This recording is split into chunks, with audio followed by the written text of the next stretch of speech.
नमस्कार मित्रांनो, कविभूषण राष्ट्रकवी शिवभूषण कविभूषण या कवीचे या स्वॉरियरचे लिहिलेली कवनं यांचं रसग्रहण करण्यासाठी बनवलेली ही शृंखला आहे आणि या शृंखलेत मी तुमचं सगळ्यांचं स्वागत करतो. अनेकदा कवी लिहिताना जुन्या योद्ध्यांच्या कर्तृत्वाप्रमाणे शिवछत्रपतींचं कर्तृत्व कसं समसमान आहे असं सांगायचा प्रयत्न करत असतो. त्याच धाटणीचं हे कवन आहे. वेगवेगळ्या भन्नाट महानायकांचं उदाहरण देत कवी सांगतो की असंच शिवछत्रपतींनी कसं केलंय. चला बघायचं. कवी म्हणतो, बिन चतुरंग संग बानरनी लेके बांधी बारधिको लंका रधु नंदन जराई है.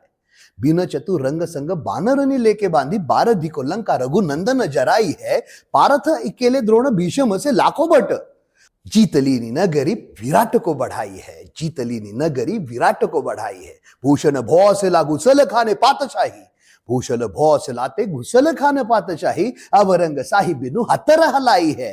ताकाऊ अचंभ महा राजशिव राज सदा. बीरन के हिम्मते हतर होत आई है. बीरन के हिम्मते हत्यार होत आई है. आवडलंय? रिदम नक्की आवडला असेल. आपण अर्थ समजल्यानंतर तुम्हाला अजून मजा येईल हे समजून घ्यायला. बिन चतुरंग संग, कुठलंही चतुरंग सैन्य बरोबर नसताना बानरनी लेके, वानरांना घेऊन बांधली जी सैन्य प्रभू श्रीरामाने बांधलं, त्याच रघुनंदन रामाने लंकेवरती राज्य केलं, लंका संपवून टाकली.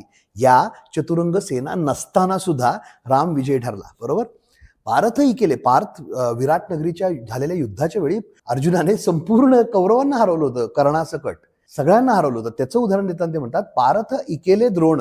पार्थ एकटा होता. द्रोण, भीष्म अशासारखे लाखो भट होते. भट म्हणजे पुन्हा एकदा सैनिक, योद्धे असे भट होते.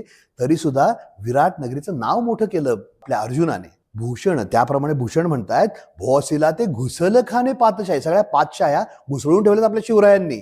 अवरंग साही, औरंगाला भीती वाटतेय. औरंग्याला दडपण यायला लागलं होतं शिवछत्रपतींचा प्रताप वाढताना.